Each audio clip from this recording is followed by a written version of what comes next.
Ще ви дадат карти, с които да плащате без да бъркате в джоба. Но това ще е капанът. Защото онзи, който държи копчето, ще може да ви вземе всичко за миг. Това е директно предсказание за дигиталните валути и края на кеша. Той е предупреждавал, че когато парите станат невидими, свободата ще изчезне. Ако не слушаш господаря, той ще ти спре хляба с едно натискане. Ето защо той настояваше хората да имат нещо реално – земя, занаят, умения.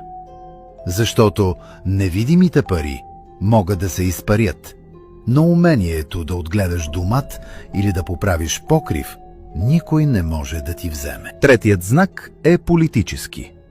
Дядо Влайчо, който пострада най-много от политиката, казваше: когато видите, че България се управлява от хора, които не знаят езика на дедите си, метафора за чуждопоклонничество, знайте, че държавата е пред разпад.